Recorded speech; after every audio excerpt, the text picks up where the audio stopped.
Добар ден на сите. Јас сум Михаела Ѓоргиева, ученичка во 8 оделение. Доаѓам од Општинското основно училиште Браќа Миладиновци од Пробишти и денеска ќе ви се представам со расказот Дрво на спомените од истоименуваната збирка раскази Дрво на спомените од Видое Подгорец. Дрво на спомените е расказ во кој се зборува за едно момче и загубата на неговиот верен пријател. Во овој расказ, момчето нам ни раскажува за болката што ја чувствува, но и како тој успева да ја надмине истата. Еден ден момчето добило писмо од родниот крај.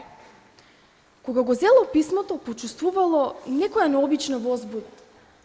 Отпрви мислело дека писмото му носи некоја радосна вест, меѓутоа, кога го отворило писмото, заклучило дека таа радосна вест се претворила во тага и болка по загубеното. Писмото се состоело од следниве 3 реченици. Старата липа на јагликина полјена умре. Вчера ја погоди гром. Стеблото се расцепи и дрвото падна. Сите негови спомени вмиг полетале високо во воздухот.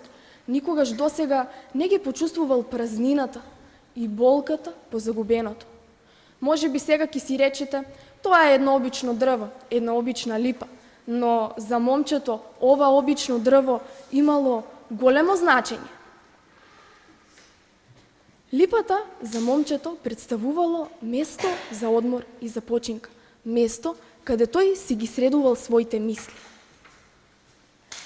Самата липа имала и прекрасна местоположба. Таа се наоѓала среде широка и рамна полјана, позната како јагликина полјана.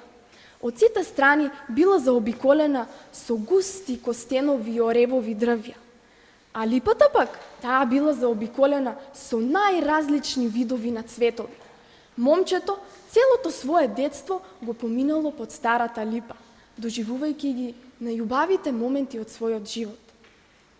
Тој и неговите пријатели сите своји љубовни тајни ги споделувале со липата, врежувајќи ги првите знаци на љубовта длабоко во кората на дрвото.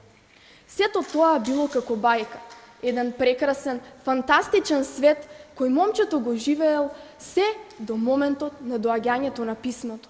Тогаш тој возбудлив свет се срушил вмиг.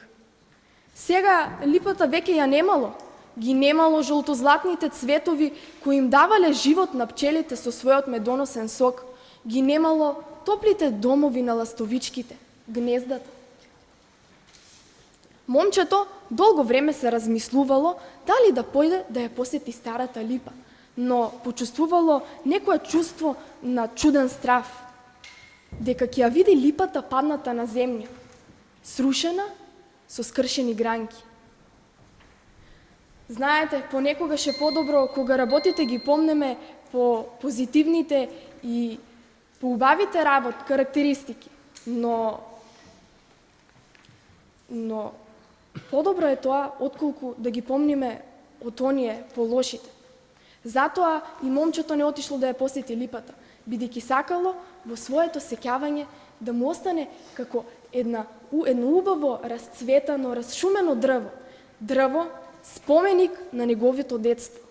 Доколку сакате и вие, како и јас, да влезете во магијата на расказите, ви препорачувам да ја прочитате збирката раскази Дрво на спомените од Видое Подгорец. Ви благодарам.